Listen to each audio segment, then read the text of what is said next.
Alô? Você tem um minuto? Tá podendo falar? Posso te ligar? Preciso te falar uma coisa. Oi, eu sou a Marcela, mais conhecida por aqui como Tchela, e seja muito bem-vindo a mais um episódio do Tá Podendo Falar. Hoje eu quero falar sobre uma coisa que eu tenho pensado muito nos últimos tempos, e eu comecei, coincidentemente, por eu estar consumindo alguns conteúdos sobre o tema, eu comecei a ser muito impactada sobre um novo olhar em relação ao desapego. Mais especificamente, sobre um paradoxo que eu comecei a perceber em várias áreas das nossas vidas. Às vezes, quanto mais desesperadamente a gente quer que alguma coisa dê certo, mais difícil parece fazer aquilo fluir. Sabe quando você quer muito alguma coisa? Vamos trazer exemplos práticos. Uma vaga de emprego, uma oportunidade específica, um bem material, que um projeto seja um sucesso, que o relacionamento dê certo. Quando você quer muito causar uma boa impressão pra alguém, ou fazer com que alguém goste de você. E aí, de repente, você não tá mais simplesmente vivendo aquela situação. Você tá monitorando ela, analisando, tentando prever, tentando controlar. Controle é uma palavra que vai aparecer muito no episódio de hoje. Então, pensamentos como, será que tá dando certo? Será que gostaram de mim? Será que eu falei bem? Será que eu devia ter feito alguma coisa diferente? Será que eu mando uma mensagem ou será que eu espero? E quanto mais importante aquele resultado se torna, mais difícil parece simplesmente estar presente. E aí que entra o paradoxo do desapego. Porque talvez algumas coisas realmente funcionem melhor quando você consegue fazer a sua parte e depois soltar. Simplesmente soltar e deixar acontecer. Essa é a grande reflexão do episódio de hoje. A importância de você tentar desapegar, de ter o controle total de certas situações. Antes de qualquer coisa, eu acho importante explicar o que eu quero dizer quando eu falo em desapego. Porque eu sempre tive um pouco de resistência com essa palavra, no sentido de quando alguém fala, você precisa desapegar, parece que a pessoa tá falando, para de se importar, né? Desapega do resultado. É como se fosse o oposto de ambição, de querer fazer acontecer. E não é isso. O desapego que a gente tá se referindo aqui nesse episódio não é a indiferença.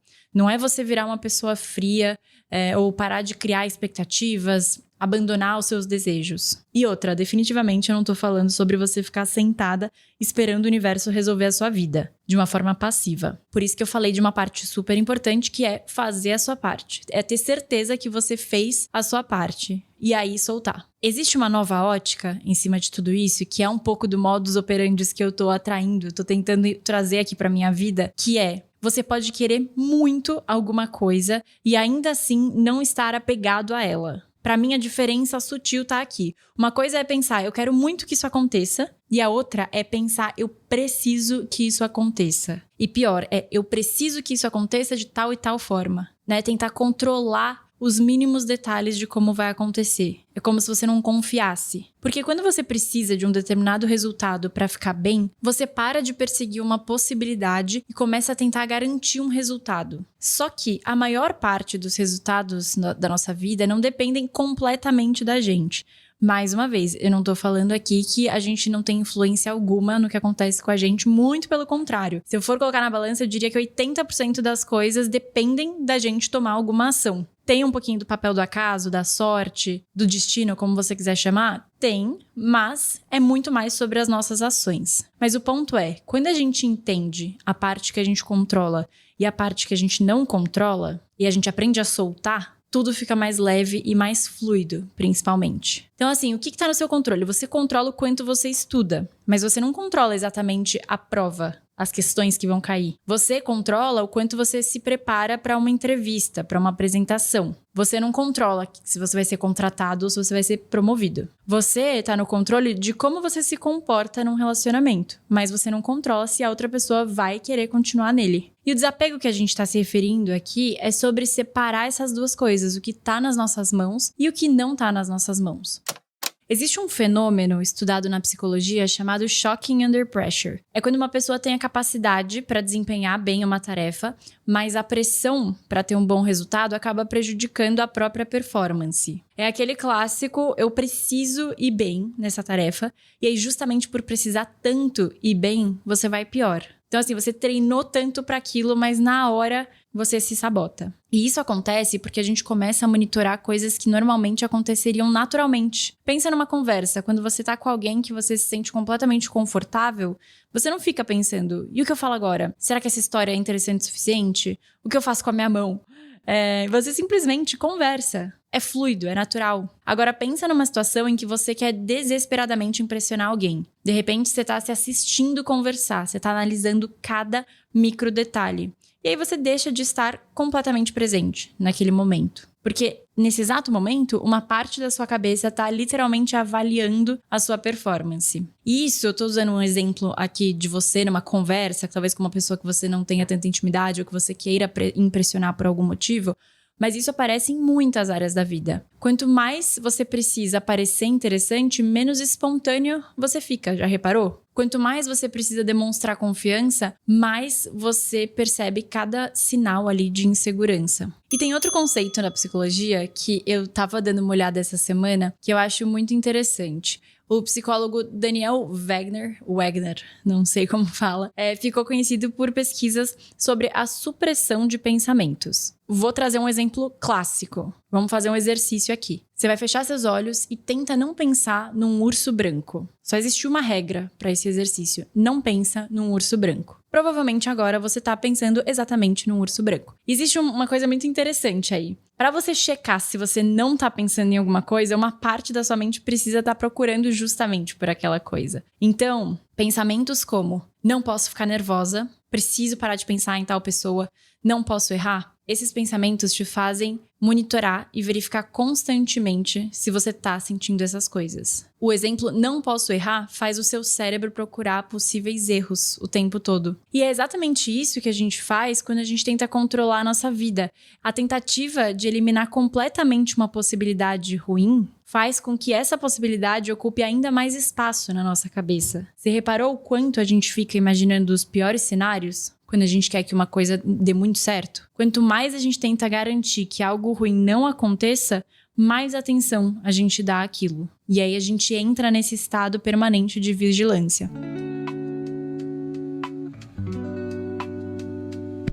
E acho que uma das coisas mais difíceis do apego é que ele nos tira de um lugar de presença. Você tá muito apegado a alguma coisa, a querer que aquela coisa dê certo, e você tá nesse estado de alerta que a gente falou agora, te tira completamente do presente. Você não consegue ser sua versão autêntica, você não tá sendo você mesmo. Quando a gente tá muito apegado a um resultado, a nossa cabeça tá sempre uns passos pra frente, sempre tentando controlar o futuro. Então, no fim do dia, numa hora dessas que você tá, voltando pro exemplo, né, que você tá conversando com uma pessoa que você quer impressionar, ou você tá numa entrevista de emprego que você tá achando que você tá sendo 100% avaliado e você precisa performar.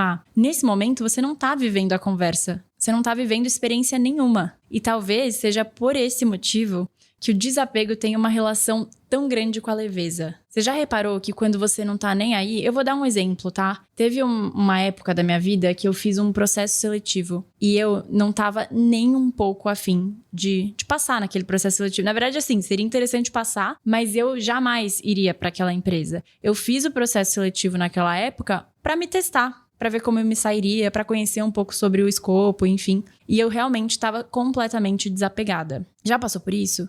Ou, outro exemplo, você já foi num date que você, na hora que você chegou e começou a conversar com a pessoa, você já entendeu ali nos primeiros 10 minutos que, tipo, nada a ver, que não é aquela pessoa. Você já reparou quão leve você fica dali pra frente? Porque você tá desapegado? E aí, mais uma vez, não estou falando de indiferença. Eu acho que tem uma diferença muito grande entre essa leveza do desapego que eu tô mencionando nesse episódio versus a total indiferença. Mas acho que é uma linha bem tênue entre essas duas posturas ali, de você tá indiferente e você tá desapegado, que se você achar o seu ponto ótimo do desapego, você vai viver muito mais leve.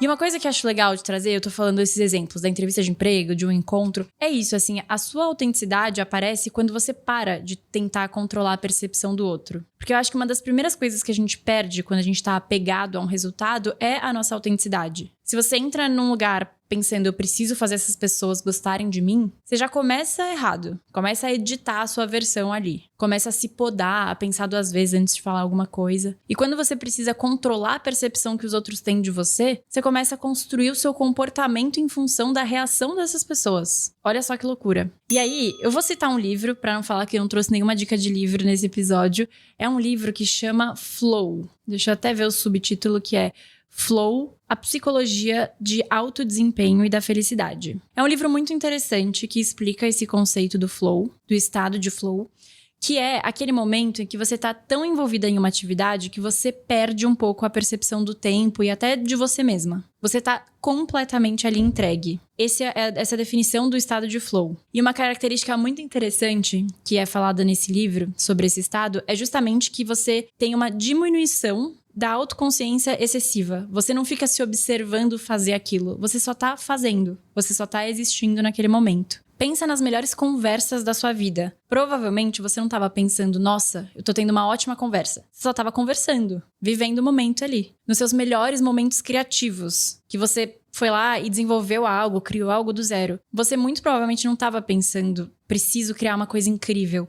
Você só estava ali executando. E existe uma coisa muito poderosa em você parar de se assistir vivendo.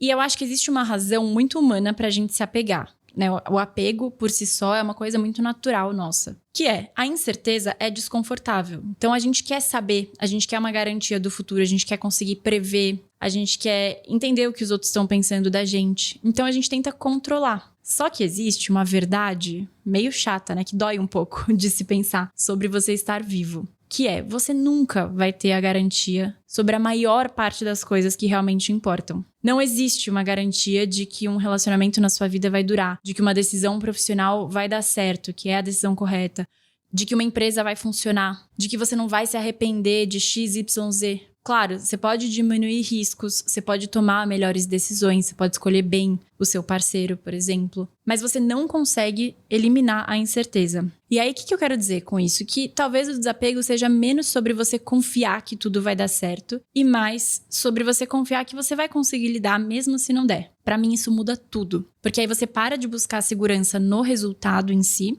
e começa a construir segurança em você. Vamos para uma parte prática do nosso episódio? Eu sempre gosto de trazer algum trecho aqui pra gente falar de coisas práticas que você pode aplicar já na sua vida. E eu acho que falar desapega é um dos piores conselhos, um dos mais inúteis que existem, né? Porque não é tão simples assim. Então, eu separei algumas coisas um pouco mais tangíveis que eu tenho tentado observar. Dica número 1 é: descubra aonde existe um preciso na sua vida. Então pense em alguma coisa que está ocupando muito espaço na sua cabeça e completa. Faz esse exercício de, eu preciso que tal coisa dê certo.